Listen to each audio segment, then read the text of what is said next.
A haunted apartment, a seemingly common occurrence over the years, some more terrifying than others, but you cannot always be prepared for what's lurking within the walls. As you'll find out for yourself at the end of this story, written by the Reddit user Priestess of Spiders. Let me know in the comments if you yourself has had any eerie encounters in your apartment, or perhaps a friend's or a family member's. In the meantime, enjoy. In retrospect, it should have been obvious from the start. There was something going on. It was my first time renting an apartment, but even I thought the landlord was eager for me to move in as soon as possible. The rent was ridiculously low for the area. The apartment itself was in pristine condition. The whole process from touring the apartment to moving only took about a week. Nothing like that comes without a catch. Apartment 311 was a pleasant place to live at first. It had 2 bedrooms and 1 bathroom. And since I lived alone, that meant I could convert 1 bedroom into my own office space. It came with a handful of paintings already, so I didn't even have the off-putting liminal feeling that some empty apartments have. The only immediate downside I could tell from the start was that there was a slight smell in the living room from time to time. It wasn't anything too noticeable, but you would occasionally get a faint whiff of some sort of musty odor. I was living in apartment 311 for a couple of weeks before I noticed anything was wrong. It started out with simple stuff, like various knickknacks being placed on the wrong shelves, snacks and small objects going missing. Things like that. Once or twice I found the fridge open. These things would only happen when I was asleep, and it made me feel like I was going crazy.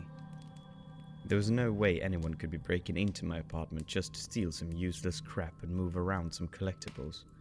The door was locked whenever I went to bed, and even if someone hypothetically had the key, I always made sure to bolt the door as well. I considered getting some security cameras set up, but I balked at the price when I looked into that possibility. Though the apartment was admittedly cheap, between rent and utilities I still couldn't afford to set up an entire security system. I tried to put it out of my mind, assuming that maybe I was just sleepwalking, or perhaps getting up for a midnight snack and forgetting by the next morning. I had never been an easy sleeper. I was often prone to night terrors and other disturbances, which has only gotten worse now that I was in an unfamiliar environment. Of all the sleep problems I've experienced, by far the least pleasant is sleep paralysis. It used to happen fairly rarely, maybe once every 2 to 3 months, but after moving into the apartment it became almost a weekly occurrence. Now, usually my sleep paralysis is fairly mild. I find myself unable to move, eyes open, and I find it difficult to breathe. Sometimes I feel like there is a presence in the room with me. But before I moved, I had never experienced any form of hallucinations or visual otherwise. I'd never seen a ghost, monster, hag, or any sort of entity while I was paralyzed. It was only ever a sense of dread and total paralysis of the body. That changed about the time I noticed the missing food and misplaced objects. As usual, it felt like I'd woken up, but couldn't move a single muscle. It was hard to breathe, and I had this awful feeling that I wasn't alone. I tried to calm myself down, to remind myself that I'd been through this before, and it always wound up okay. But something felt different this time. It was then that I noticed the door to my bedroom slowly opening, inch by inch. I could hear the creak of the hinges as it swung inward. Someone or something was coming into my room. He peeked his head around first, dull eyes reflecting the faint glow of the moonlight from my bedroom window. He was bald, with pale, flaky skin. I wanted to scream when I saw his expression, but I was still a prisoner of my own body. The man had a forced, Richter's grin on his face, chipped yellow teeth clenched tightly together, grinding against one another. I watched in horror as the rest of the man's body slowly passed into the room, tiptoeing, as if he were creeping up behind someone in a cartoon.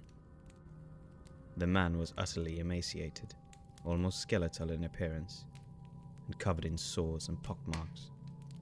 He was stark, naked and smeared in dirt and filth. I could do nothing but watch as he slowly inched ever closer towards me, until I could feel his hot breath upon my face. It smelled like the musty odor I sometimes detected in the living room. Not once did I see his expression change. He didn't even blink as he stared at me, and I could feel hatred radiating off of him, like heat from a furnace. He just stood there, looking at me for what felt like hours.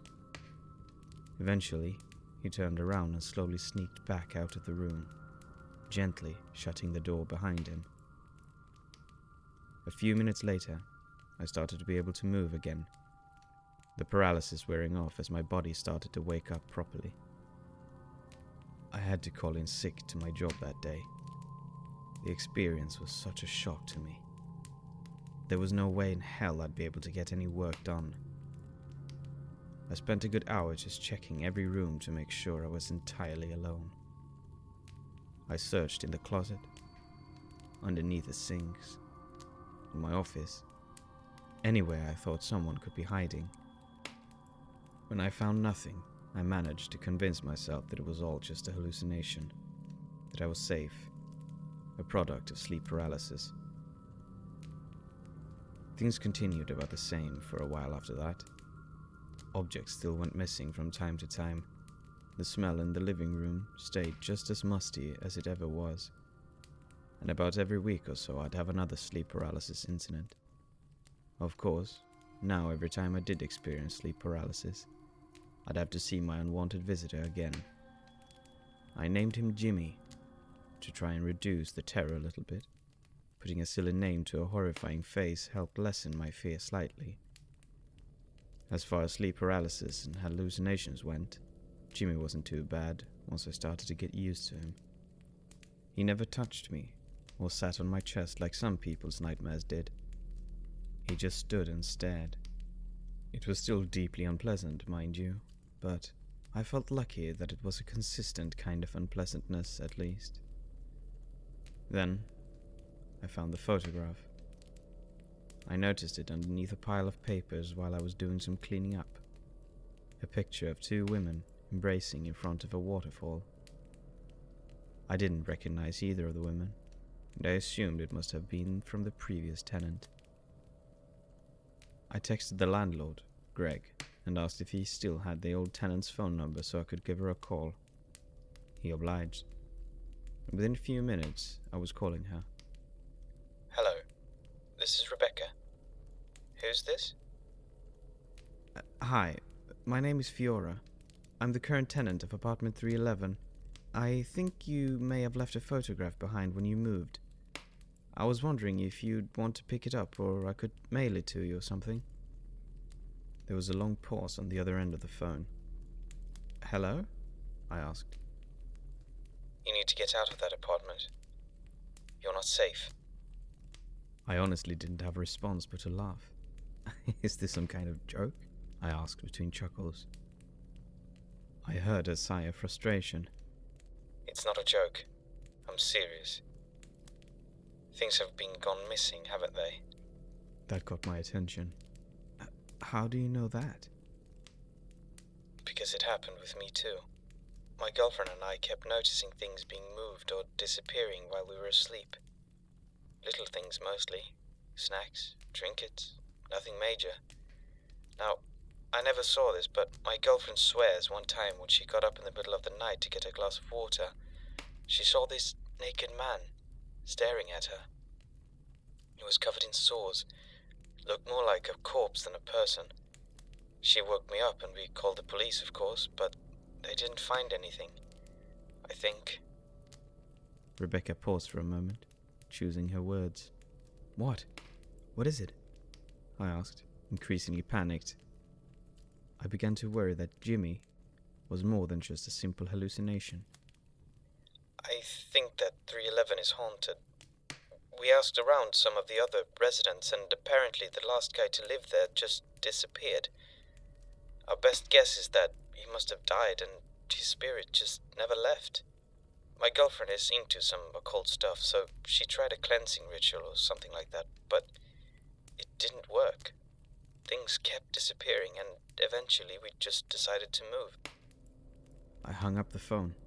It was rude, sure, but I was just too shocked that I didn't know what to do. At the very least, I began to understand why I got this apartment for so cheap. I found myself just sitting on the couch for a while, occasionally getting a whiff of that musty smell. I stared blankly at a painting on the wall, one of the ones which was already there when I first moved in. It depicted a woman in a white dress sitting underneath a tree reading a book. I couldn't tell what was making me so focused on it. It seemed utterly unrelated to what was happening. Eventually, I snapped out of it and went into my office to do some research. After a bit of digging, I found out some information regarding the tenant who lived here before Rebecca, the one who disappeared. Apparently, one of his workers put out a missing persons report 6 months ago. His name was Michael Hansen, and I gasped when I saw a photograph of him. He looked exactly like Jimmy, albeit not so emaciated and filthy.